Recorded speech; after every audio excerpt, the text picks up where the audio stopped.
Students, I am your account teacher and today's topic is basis of accounting.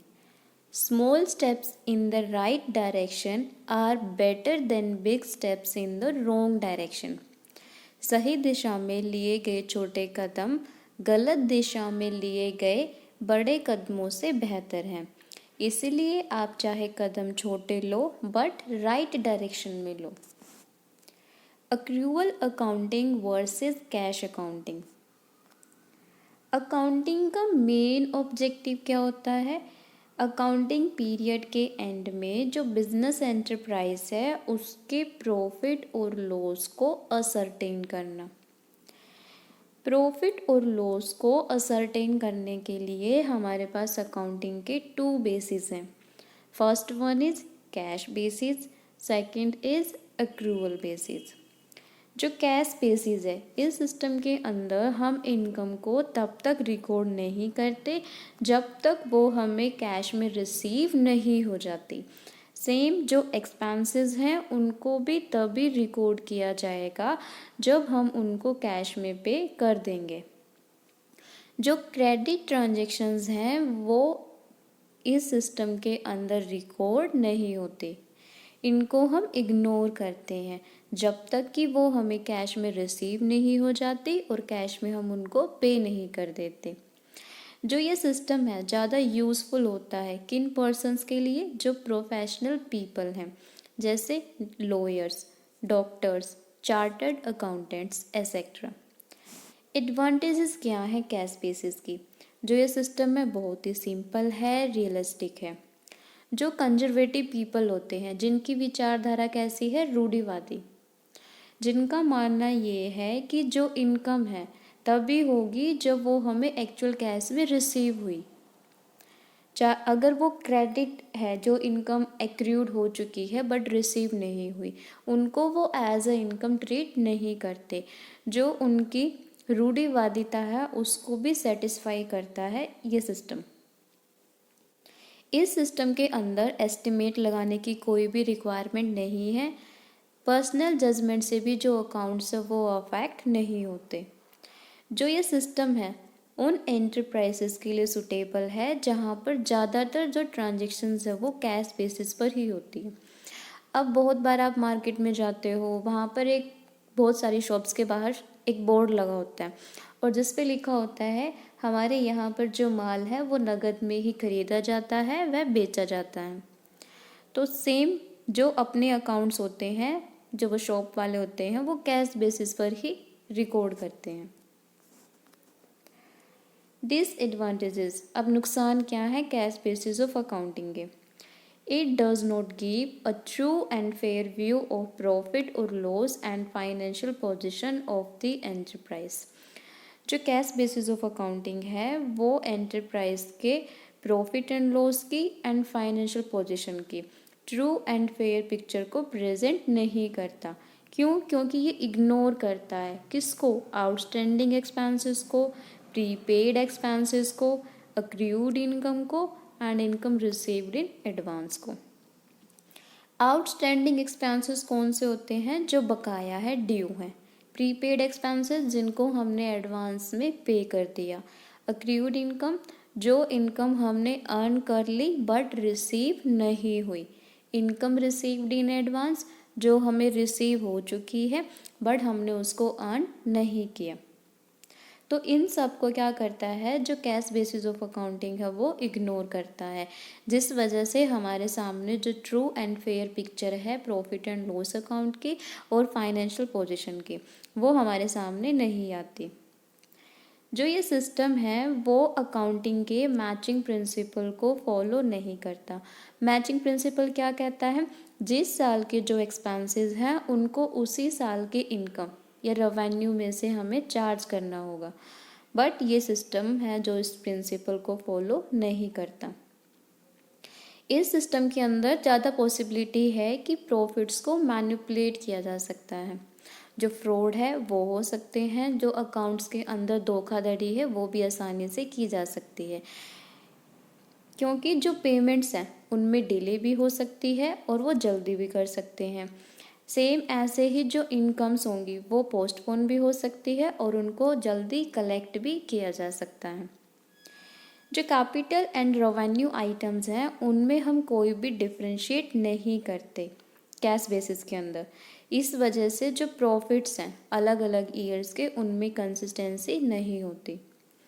Companies act 2013 है वो cash basis of accounting को recognise नहीं करता। अब बात करते हैं एक्रूवल बेसिस ऑफ अकाउंटिंग। इस बेसिस के अंडर क्या है, जो इनकम्स हैं उनको हम रिकॉर्ड करेंगे। जैसे ही हम उनको अर्न करेंगे वो इनकर्ड हो जाएंगी उसी टाइम। अब ये इस फैक्ट पर डिपेंड नहीं करता कि जो इनकम है वो हमें कैश में रिसीव हुई है या फिर नहीं हुई। फॉर एग्ज़ाम्पल कि जो सेल्स थी वो हमने क्रेडिट पर करी, क्रेडिट सेल्स है, उसको भी हम टोटल सेल्स में इंक्लूड करेंगे अगर वो उसी पीरियड से रिलेटेड है। सेम ऐसे ही जो एक्सपेंसेस हैं जैसे ही वो इनकर्ड हो जाएंगे, ड्यू हो जाएंगे, उनको हम अपनी बुक्स ऑफ अकाउंट में रिकॉर्ड कर लेंगे। अब चाहे हमने उन एक्सपेंसेस को एक्चुअल कैश में पे करा हो या फिर नहीं करा हो। For example, rent due to the landlord but not paid will be treated as an expense for the period when it is due and not in the period when it is paid. For example कि हमारा जो rent है वो outstanding है, इस साल का हमने अभी तक लैंडलॉर्ड को रेंट पे नहीं करा, उस रेंट को हम नेक्स्ट ईयर में पे करेंगे, बट उस एक्सपेंस को हम नेक्स्ट ईयर में ना कंसिडर करके इसी साल इसी पीरियड में हम उस रेंट को एज एन एक्सपेंस ट्रीट करेंगे और एक्सपेंसेस में इंक्लूड करेंगे। एक्रूअल बेसिस ऑफ अकाउंटिंग है, उसमें कैश ट्रांजैक्शन को भी रिकॉर्ड किया जाता है एंड क्रेडिट ट्रांजैक्शंस को भी। जो आउटस्टैंडिंग एक्सपेंसेस हैं, प्रीपेड एक्सपेंसेस हैं, अक्रूड इनकम है और इनकम रिसीव्ड इन एडवांस है, उनको हम कंसिडरेशन में लेते हैं। एडवांटेजेस क्या है एक्रूअल बेसिस ऑफ अकाउंटिंग की? जो एक्रूअल बेसिस ऑफ अकाउंटिंग है वो ट्रू प्रॉफिट और लॉस को रिप्रेजेंट करता है। जो अकाउंटिंग का मैचिंग प्रिंसिपल है उसको भी ये सिस्टम फॉलो करता है और इस सिस्टम के अंदर जो प्रॉफिट्स की कंपटीशन है उसमें कंसिस्टेंसी बनी रहती है, क्योंकि यहाँ पर हम जो कैपिटल एंड रेवेन्यू एक्सपेंडिचर है उनमें डिफ्रेंशिएट करते हैं। कंपनीज एक्ट 2013 है वो भी एक्रूअल बेसिस ऑफ अकाउंटिंग को रिकॉग्नाइज्ड करता है। डिसएडवांटेजेस क्या है? It is not as simple as cash basis of accounting. जो एक्रूअल बेसिस ऑफ अकाउंटिंग है वो कैश बेसिस ऑफ अकाउंटिंग के जितना सिंपल नहीं है। It requires the use of estimates and personal judgement. जो ये सिस्टम है उसमें एस्टिमेट की रिक्वायरमेंट होती है, क्योंकि हमें जो इनकम रिसीव नहीं हुई हम उसको भी रिकॉर्ड करते हैं, और जो पर्सनल जजमेंट है उससे भी हमारे अकाउंट्स वो अफेक्ट हो सकते हैं। Difference between cash basis and accrual basis accounting. जो कैश बेसिस ऑफ अकाउंटिंग है उसमें हम कैश ट्रांजैक्शंस को रिकॉर्ड करते हैं, बट जो एक्रूअल बेसिस ऑफ अकाउंटिंग है उसमें हम कैश ट्रांजैक्शंस को भी एंड क्रेडिट ट्रांजैक्शंस को भी दोनों को रिकॉर्ड करते हैं। जो कैश बेसिस ऑफ अकाउंटिंग है वो IAS इंटरनेशनल अकाउंटिंग स्टैंडर्ड्स को फॉलो नहीं करता, बट जो एक्रूअल बेसिस ऑफ अकाउंटिंग है वो IAS इंटरनेशनल अकाउंटिंग स्टैंडर्ड्स को फॉलो करता है। जो कैश बेसिस ऑफ अकाउंटिंग है वो रेयरली यूज्ड होता है, एक्रूअल बेसिस ऑफ अकाउंटिंग है वो वाइडली यूज्ड होता है। जो कैश बेसिस ऑफ अकाउंटिंग है वो कंपनी के टोटल कैश फ्लो को इंश्योर करता है, और जो एक्रूअल बेसिस ऑफ अकाउंटिंग है वो कैश फ्लोज को भी एंड एक्रूअल फ्लोज को भी दोनों को इंश्योर करता है।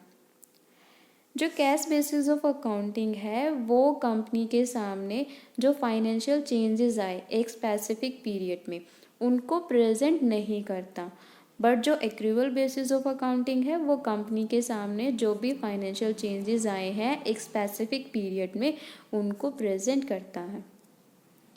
आई होप कि आपको दोनों में जो डिफरेंस है वो क्लियर हो गया होगा, कैश बेसिस में एंड एक्रूअल बेसिस में। अब थर्ड टाइप है हाइब्रिड और मिक्स्ड बेसिस ऑफ अकाउंटिंग।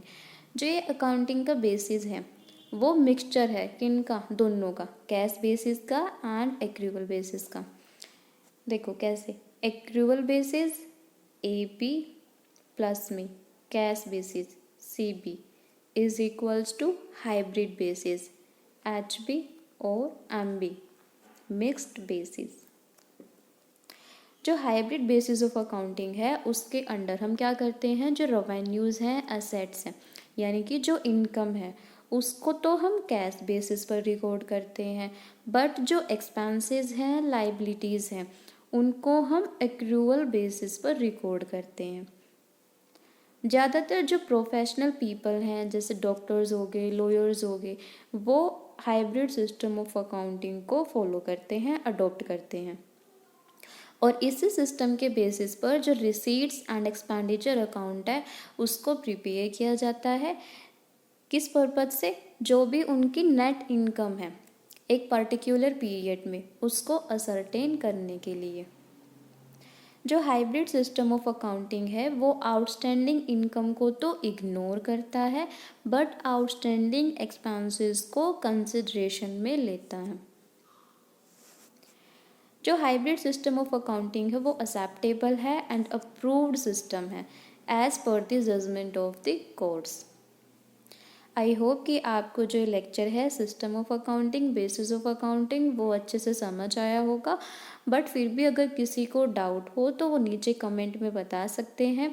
आपको किसी भी टॉपिक पर कोई वीडियो चाहिए तो आप उसके लिए भी सजेशंस दे सकते हैं। Thanks for watching, like, share and subscribe. Bye bye.